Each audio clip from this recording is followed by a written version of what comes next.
1 তারিখ এবং 2 তারিখের ঘটনা দুটি। আমি পৃথক দুটি ঘটনাকে সংক্ষেপে যদি বলি যে আমাদের বিশিষ্ট ব্যবসায়ী এবং রাজনীতিবিদ হাফিজউদ্দিন হাফিজ সাহেব, উনি এই এলাকায় আপনারা জানেন রাজনৈতিক প্রচারণাও চালিয়েছিলেন বা চালান। উনি একটা রাজনৈতিক দলের পদেও আছেন। এছাড়া আমাদের চিরিলবন্দরের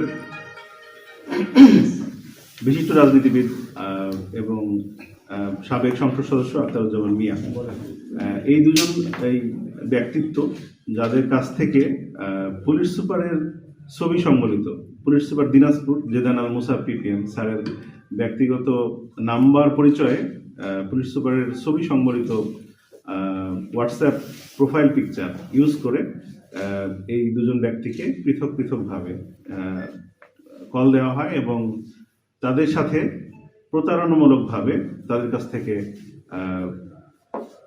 টাকা বিকাশে প্রতারণা করে নিয়ে নেওয়া হয়।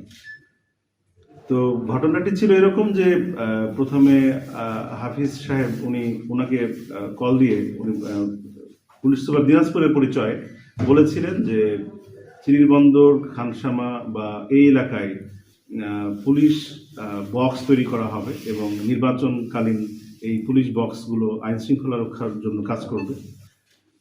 এর লক্ষ্যে আপনি যেহেতু বিশিষ্ট ব্যবসায়ী, তো আপনি আমাদেরকে কিছু অর্থ ডোনেট করবেন। উনি এই এলাকার ভালোর জন্যে সরল বিশ্বাসে বিকাশে ওনার ম্যানেজারের মাধ্যমে টাকা দিয়ে দেন।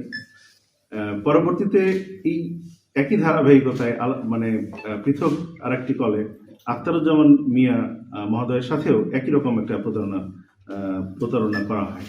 সেটি হচ্ছে যে ওনাকেও এই চেকপোস্টের কথা বলে ঠিকাদার নিয়োগ করা হয়েছে এই মর্মে, এবং ঠিকাদারকে টাকা দেওয়া হবে বা টাকা দেওয়া লাগবে এই মর্মে ওনার কাছ থেকেও টাকা চান। উনিও ঠিক একইভাবে বিকাশের মাধ্যমে ওনার লোক মারফত টাকাটি প্রদান করেন বিকাশ নাম্বারে।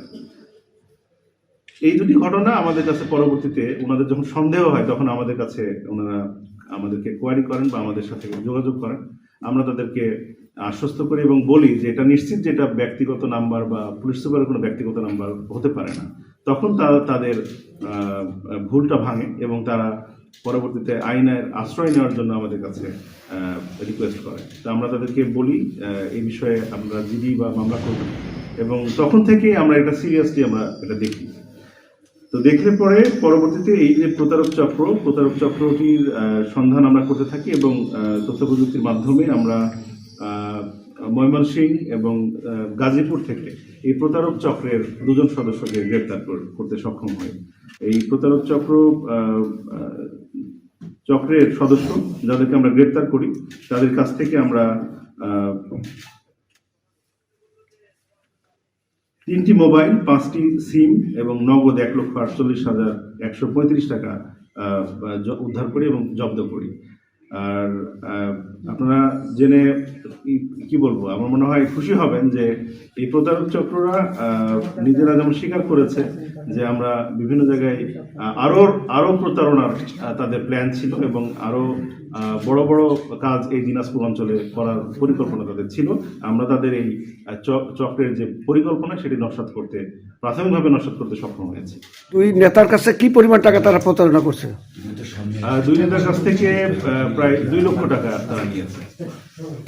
তবে এই প্রতারক চক্র অনেক বড় চক্র এবং এই প্রতারক চক্রের অভিনব কায়দা আছে। কারণ আপনারা জেনে থাকবেন যে একজনের কাছে এই সিম থাকে, সিমটি ঢাকা থেকে এদেরকে সরবরাহ করা হয়েছিল। অর্থাৎ এই যে আমি নাম বললাম জুনায়েদ খন্দকার এবং হিমেল, এরকম গোটা বাংলাদেশে এদের অনেক সদস্য আছে যারা পেইড সদস্য, অর্থাৎ এদেরকে মাসিক 15,000, 20,000, 25,000 টাকা তাদেরকে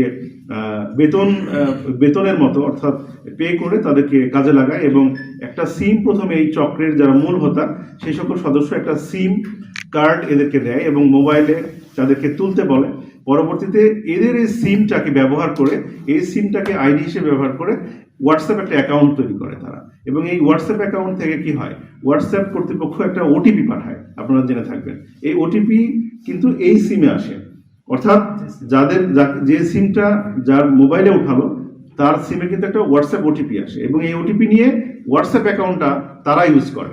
তাহলে কি দাঁড়ালো, আপনারা লক্ষ্য করবেন যে সিম কার্ড লোকেশন একটা, কিন্তু মেইন হোয়াটসঅ্যাপ যিনি ইউজ করছেন তাকে কিন্তু আপনি ট্রেস আউট করতে পারবেন না। সো তিনি কিন্তু ধরাছোঁয়ার বাইরে, ওই মেইন প্রতারক চক্র ওই যে সেন্ট্রাল থেকে এই হোয়াটসঅ্যাপ অ্যাকাউন্টের মাধ্যমে কিন্তু কাজ করেন।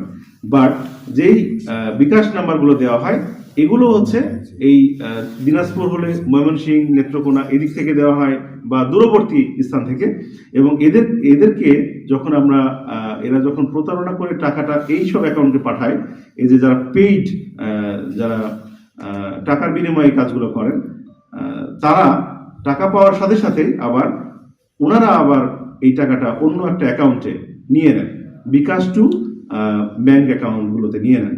আমরা সকল মানে কি বলবো, এই যে এই মোডাস অপারেন্ডি বলে এগুলো, এটা আমরা ফাইন্ড আউট করতে পেরেছি, এবং এগুলোর পেছনে আমরা অবশ্যই আরও কাজ করতে হবে অনেক। আমরা প্রাথমিকভাবে, যেহেতু এটি এই জনগণের ভোগান্তি এবং অনেক মানুষকে এই ধরনের মানুষ নিঃস্ব করে ফেলে, সেজন্য একটি সচেতনতামূলক এবং কি বলবো সবার অংশগ্রহণমূলক একটা কার্যক্রমের অংশ হিসেবে আজকে সংবাদ সম্মেলন।